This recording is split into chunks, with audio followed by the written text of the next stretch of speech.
ஏசாயா 42 அதிகாரம் வசனங்கள் 5 முதல் 8 முடிய.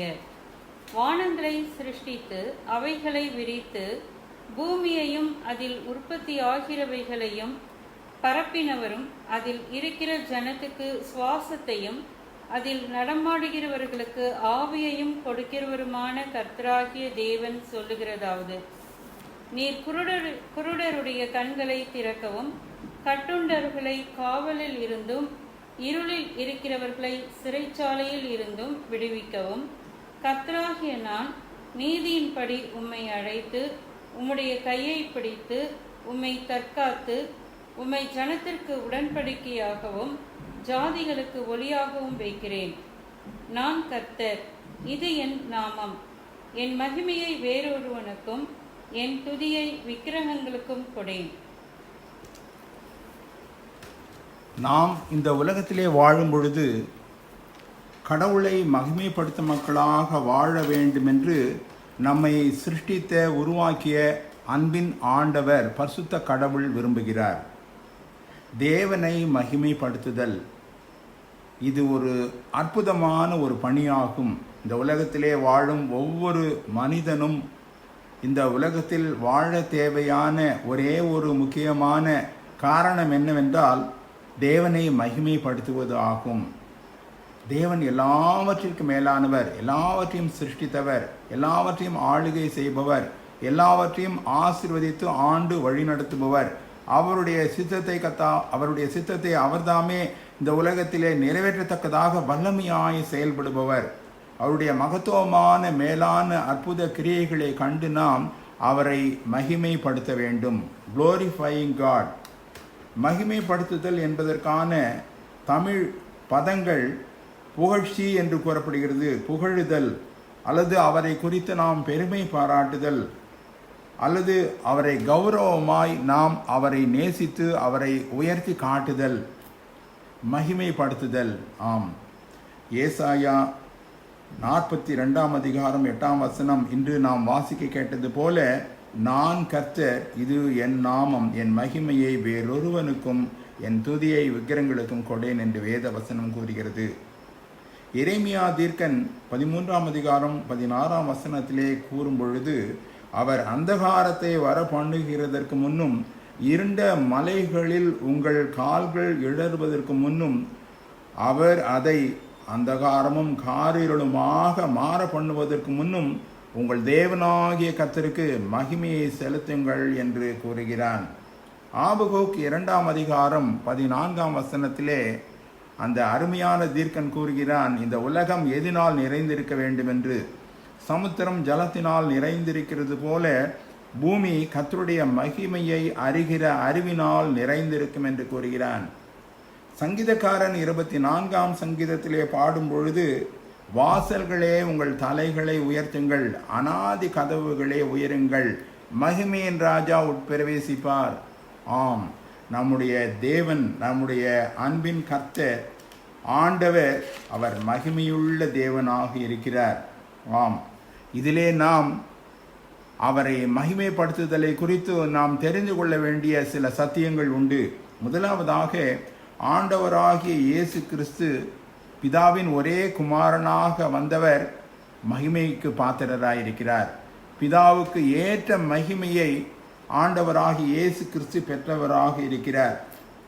யோவான் 1 அதிகாரம் 14 வசனத்திலே நாம் பார்க்கும் பொழுது, அந்த வார்த்தை மாம்சமாகி கிருபையினாலும் சத்தியத்தினாலும் நிறைந்தவராய் நமக்குள்ளே வாசம் பண்ணினார்.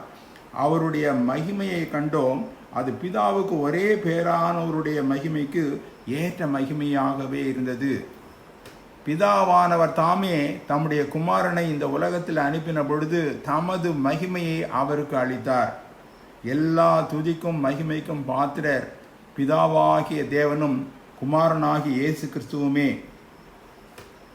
யோவான் 8 அதிகாரம் 54 வசனத்திலே ஆண்டவராகிய இயேசு கிறிஸ்து தாமே கூறுகிறார், என்னை நானே மகிமைப்படுத்தினால் அந்த மகிமை வீணாயிருக்கும். என் பிதா என்னை மகிமைப்படுத்துகிறவர், அவரை உங்கள் தேவன் என்று சொல்லுகிறீர்கள் என்று கூறுகிறார். பிதாவானவர் தாமே தமது குமாரனை மகிமைப்படுத்தும் அன்பின் ஆண்டவராக இருக்கிறார்.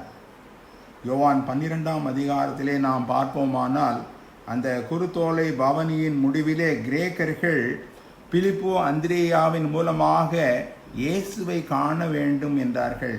அந்த சமயத்திலே அவர் கூறினார், பிதாவே முதுநாமத்தை மகிமைப்படுத்தும் என்றார். அப்பொழுது மகிமைப்படுத்தினேன், இன்னமும் மகிமைப்படுத்துவேன் என்கிற சத்தம் வானத்திலிருந்து உண்டாயிற்று என்று வேதம் கூறுகிறது. பரிசுத்த கடவுள் தாமே அந்த நாளிலே பரலோகத்திலிருந்து கூறினார், மகிமைப்படுத்தினேன், இன்னமும் மகிமைப்படுத்துவேன். எத்தனை அற்புதமான சத்தியம் அல்லவா! ஆண்டவராகிய இயேசு கிறிஸ்துவுக்கு எல்லா துதி கனம் மகிமை இப்பொழுதும் எப்பொழுதும் செலுத்த மக்களாக நாம் வாழ வேண்டும். ஆகவே தான் அவர் பரிசுத்த ஆவியானவரை குறித்து கூறும் பொழுது கூட யோவான் 16ஆம் அதிகாரம் 14ஆம் வசனத்திலே அவர் என்னுடையதில் எடுத்து உங்களுக்கு அறிவிப்பதினால் என்னை மகிமைப்படுத்துவார் என்றார். பரிசுத்த ஆவியானவர் தாமே ஆண்டவராகிய இயேசு கிறிஸ்துவை வெளிப்படுத்தும் பொழுது அவர் நாமத்தை மகிமைப்படுத்துகிறார். பிதாவானவர் மகிமைப்படுத்தும் மேலான நாமத்தை உடையவர், பரிசுத்த ஆவியானவர் மகிமைப்படுத்தும் மேலான நாமத்தை உடையவர் ஆண்டவராகிய இயேசு கிறிஸ்து. அற்புதமான ஆண்டவராகிய அவரை நாம் மகிமைப்படுத்துகிறோமா?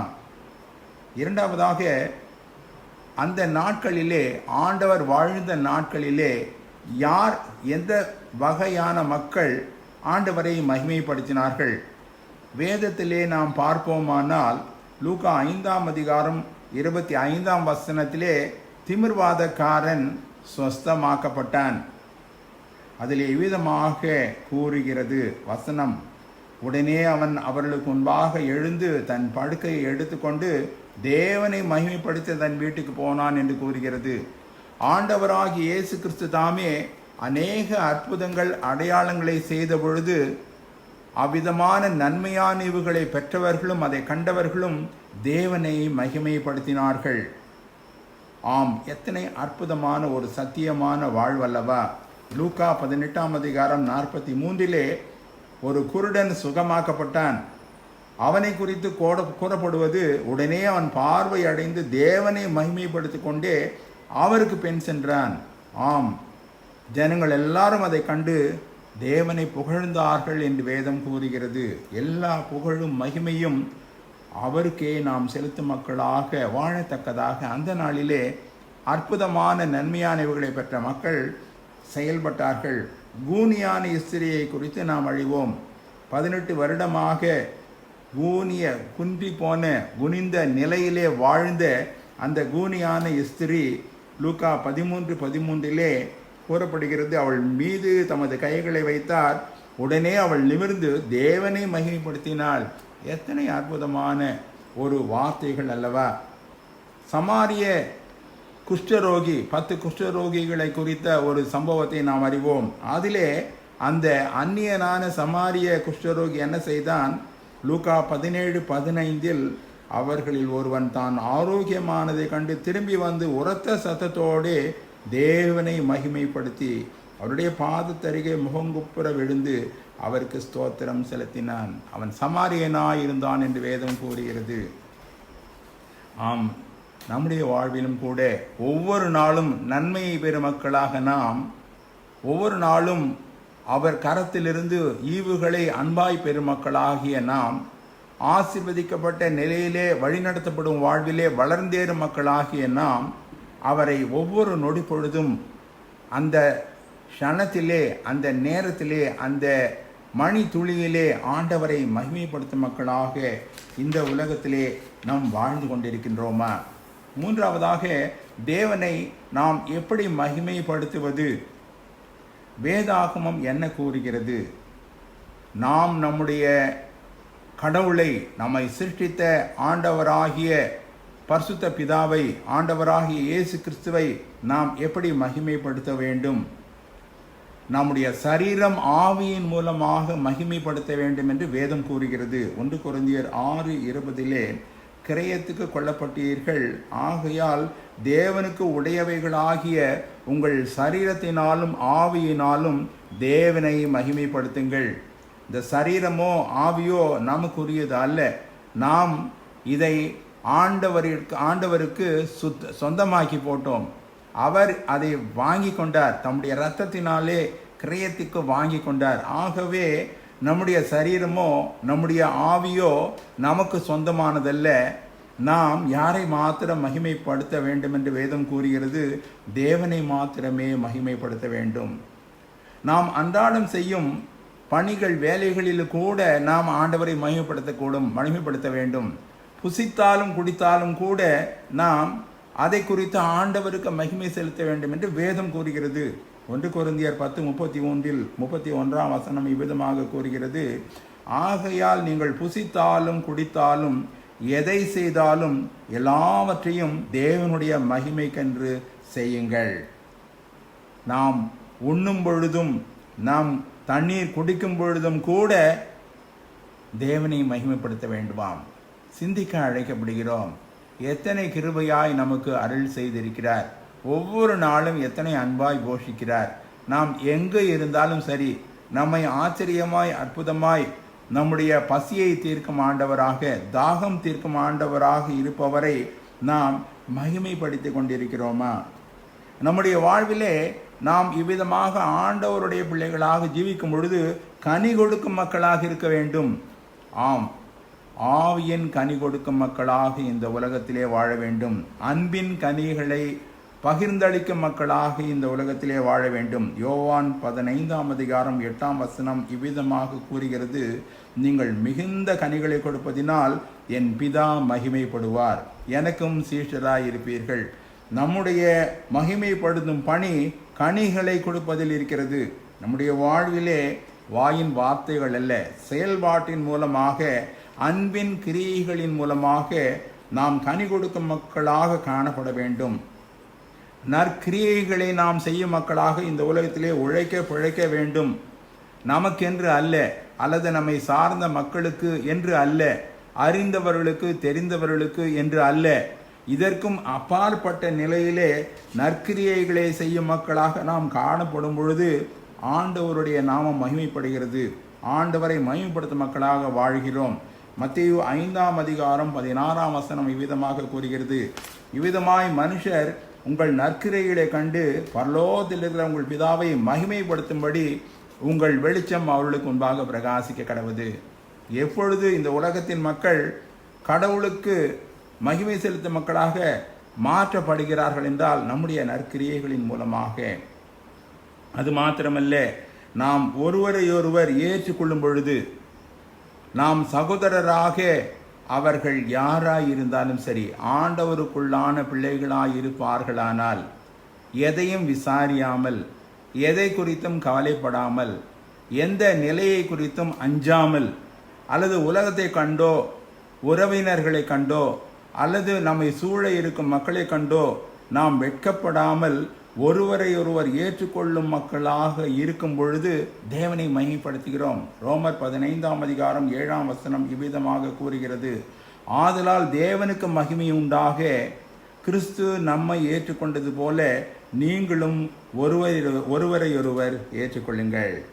ஆம், நாம் ஆண்டவராகிய இயேசு கிறிஸ்துவை ஏற்றுக்கொண்ட மக்களாக இருப்போமானால் அவருடைய பிள்ளைகளாக இருக்கும் ஒவ்வொருவரையும் ஏற்றுக்கொள்ள நமக்கு என்ன தடை இருக்கிறது? ஒருவேளை அவிதமான தடைகளின் மத்தியிலே வாழ்ந்து கொண்டிருப்போமானால் நமக்கும் ஆண்டவருக்கும் உள்ள உறவை சீர்தூக்கி பார்க்க நாம் அன்போடு அழைக்கப்படுகிறோம். எல்லா நேரங்களிலும் நாம் ஸ்தோத்திரம் செலுத்தும் மக்களாக காணப்பட வேண்டும். அதுவே தேவனை மகிமைப்படுத்துதலாகும். சங்கீதம் 50:23 இவ்விதமாக கூறுகிறது, ஸ்தோத்திர பலியிடுகிறவன் என்னை தேவனை மகிமைப்படுத்துகிறான். நம்முடைய வாழ்விலே அன்றாட செயல்பாடுகள் மத்தியிலே தேவனை மகிமைப்படுத்தும் மக்களாக காணப்படுகிறோமா? தொடர்ந்து 4வதாக, நாம் மற்றவைகளை ஏன் மகிமைப்படுத்தக்கூடாது? மனிதர்களை சார்ந்த பிற காரியங்களையோ ஏன் மகிமைப்படுத்தக்கூடாது? 1 பேதுரு 1:24 இவ்விதமாக கூறுகிறது, மாம்சமெல்லாம் புல்லை போலவும் மனுஷருடைய மகிமையெல்லாம் புல்லின் பூவை போலவும் இருக்கிறது.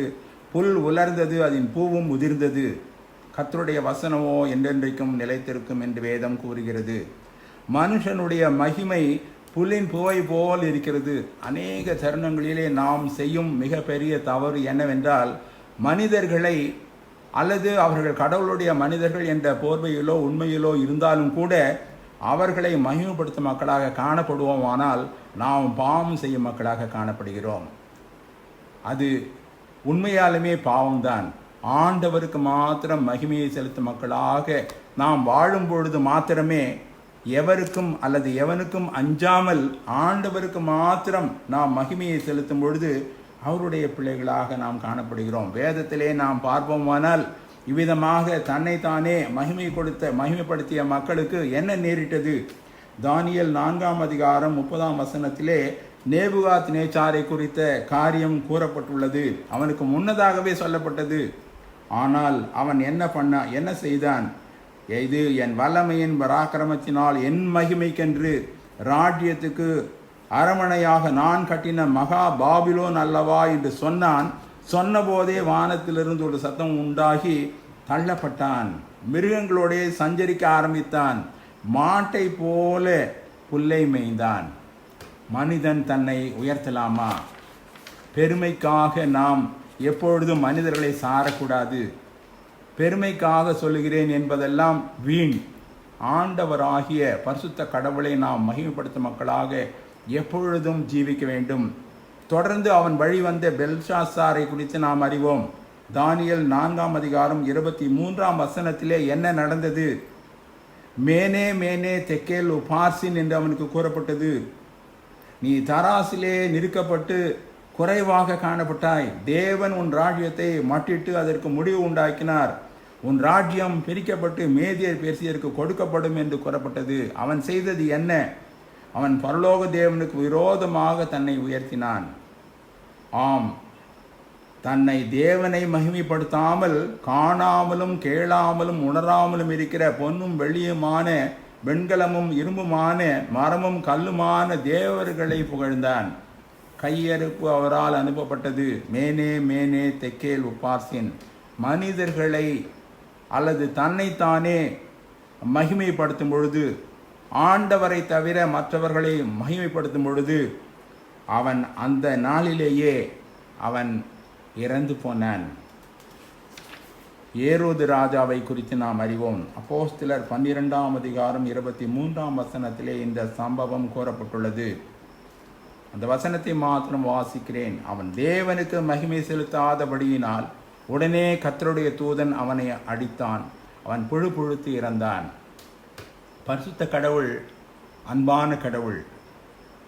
அன்பிலே அவருக்கு நிகர் அவர் மாத்திரமே. அதே சமயத்தில் பாவம் செய்யும் மக்களாக, குறிப்பாக அவருடைய பிள்ளைகள், அவருடைய ஊழியர்கள், அவருடையவர்கள் என்று உறவு கொண்டாடும் மக்கள் இதிலே தவறி போகும் பொழுது அது நிலை பரிதாபமாகும். மகிமை செலுத்தும் மக்களாக நாம் கர்த்தருக்கு தாமே ஒரே எல்லா மகிமையும் செலுத்தும் மக்களாக நாம், கர்த்தரை தவிர ஒருவருக்கும் மகிமை செலுத்தாத மக்களாக நாம் வாழ வேண்டும் என்று அன்போடு அழைக்கப்படுகிறோம். பிலிப்பியர் 3ஆம் அதிகாரம் 19ஆம் வசனம் இவ்விதமாக கூறுகிறது.